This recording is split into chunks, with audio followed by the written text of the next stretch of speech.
Assalamualaikum warahmatullahi wabarakatuh. Kami daripada kumpulan Asila, iaitu kumpulan yang kedua dari subjek etika profesional. Webinar yang akan kami bicarakan pada hari ini ialah memulai kehidupan yang sihat mulai dari diri sendiri. Sebelum saya memulakan webinar ini, tidak lengkaplah jika saya tidak memperkenalkan ahli kumpulan. Tak kenal, maka tak cinta. Oleh itu, mari saya perkenalkan semua ahli kumpulan saya terlebih dahulu. Yang pertama ialah saya sendiri, Darwish binti Muhammad Basir dengan nombor matrik D20312970.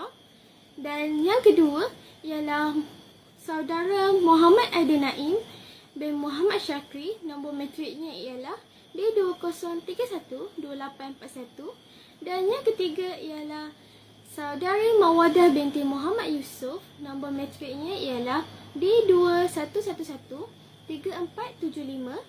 Yang keempat ialah saudari Nur Afrika Izati binti Muhammad Nazri, nombor matrik D21113769. Dan yang terakhir ialah Nur Alia Maisara binti Syahirin, nombor matrik dia ialah D21113293. Tanpa melengahkan masa lagi, ayo kita mulakan perbicaraan webinar kita. Soalan pertama, bolehkah saudara Naim terangkan maksud perbicaraan kita pada hari ini, iaitu mulai hidup sihat dari diri sendiri? Terima kasih kepada saudara Awish yang sudi menanyakan soalan sebentar tadi. Jadi, bismillahirrahmanirrahim. Assalamualaikum warahmatullahi wabarakatuh. Nama saya Muhammad Aidil Naim bin Muhammad Syakri. Nombor matrik saya di 20312841. Jadi, pada hari ini saya ingin menjawab pertanyaan daripada saudari Awish. Jadi, apakah yang dimaksudkan dengan mulai hidup sihat dari diri sendiri? Maksud mulai hidup sihat dari diri sendiri ini ialah kita memulai kehidupan yang baik bermula dari dalam diri kita, daripada segi zahir maupun batin, dan sentiasa berusaha dalam membentuk diri ke arah yang lebih positif.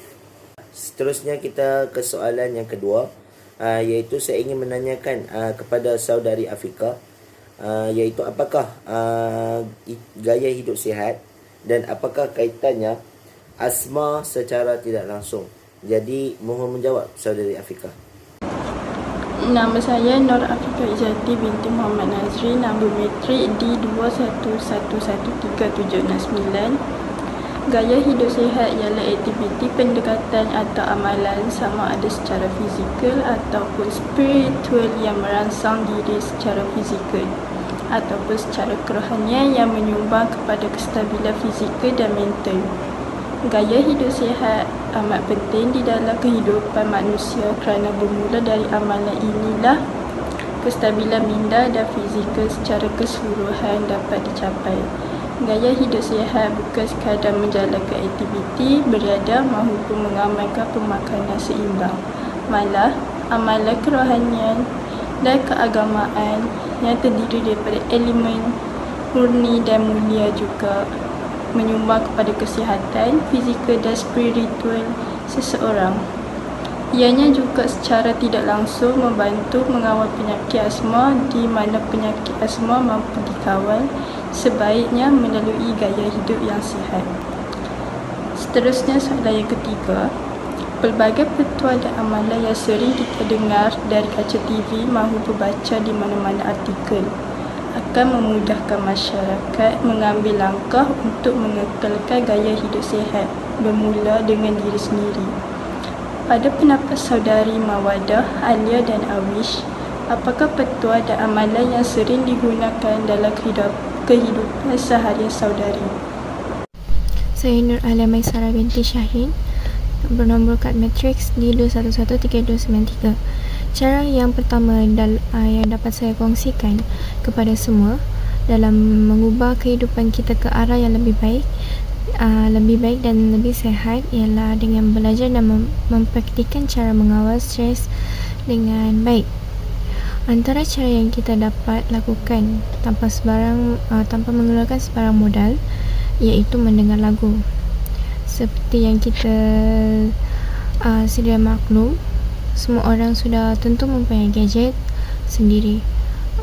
Oleh itu juga kita dapat menggunakan dengan mendengar lagu, mendengar alunan muzik yang merdu, sama ada lagu kegemaran, nasyid, dan zikir, lagu-lagu Inggeris dan sebagainya, agar kita kembali merasakan ketenangan kembali. Assalamualaikum warahmatullahi wabarakatuh. Nama saya Mawadah binti Muhammad Yusof. Nombor matrik saya ialah D21113475. Bagi saya, untuk mengekalkan cara hidup yang sihat, bermulanya dengan diri sendiri ialah lebihkan masa di luar rumah dan kurangkan terperap di dalam rumah, seperti mengambil angin di waktu pagi atau pergi melancong ke mana-mana sahaja. Selain itu, aktiviti menikmati alam sekitar ini mampu menurunkan kadar stres, menguatkan memori, meningkatkan kreativiti dan juga menjadikan kita seorang yang lebih baik. Seterusnya adalah dengan bersenam, kerana mempunyai banyak manfaat, seperti mampu menjadikan kita lebih bijak, kerana badan yang sihat mampu menjadikan minda kita lebih cerdas. Akhir sekali, kita harus menjadi orang yang optimis, yang mana perlu sentiasa yakin terhadap diri sendiri dan perlu sentiasa berfikiran positif. Orang optimis akan lebih tinggi prestasinya kerana mempunyai keyakinan yang kuat dalam diri. Itu sahaja daripada saya. Sekian, terima kasih. Terima kasih saudari Afika. Bagi saya pula, cara yang kita lakukan untuk memulai kehidupan yang sihat ialah dengan mengambil pemakanan yang sihat. Satu amalan yang penting untuk diamalkan adalah dengan mengambil makanan yang seimbang. Tubuh orang yang mengamalkan pemakanan seimbang ini akan mendapat khasiat dan vitamin yang diperlukan.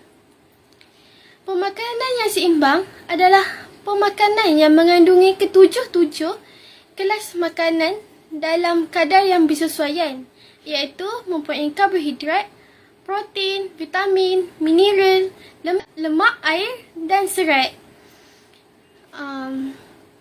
Sebagai contohnya, seseorang itu perlu banyak mengambil makanan yang berserat seperti sayur-sayuran dan buah-buahan, serta mengurangkan makanan yang berlemak atau mengandungi kolesterol yang tinggi. Dengan itu, penyakit bahaya seperti jantung, kronik, tekanan darah tinggi dan diabetes akan dapat dielakkan, kerana mencegah penyakit lebih baik daripada mengubatinya. Jadi, izharlah bahawa pemakanan seimbang membolehkan kita semua mencapai satu kehidupan yang ceria dan sihat. Kesimpulan daripada kumpulan kami tentang memulai hidup sihat daripada diri sendiri ialah segala perkara positif yang kita hendak kecapi haruslah bermula daripada diri kita sendiri. Oleh itu, kita janganlah bergantung harap kepada orang lain untuk mengubah diri kita. Malah, kita seharusnya mencuba untuk mencorahkan kehidupan kita ke arah yang lebih baik. Memang tidak mudah untuk kita mengubah diri kita, tetapi kita harus mencuba, berusaha dan istiqomah dalam mengecapi kehidupan yang sihat demi masa depan kita yang cemerlang. Sekian daripada kami, kumpulan 2. Terima kasih kerana sudi menonton video ini sehingga tamat. Sesungguhnya yang baik datang daripada Allah Subhanahu Wa Taala dan yang buruk datangnya daripada ahli kumpulan kami sendiri. Sekian, terima kasih. Melody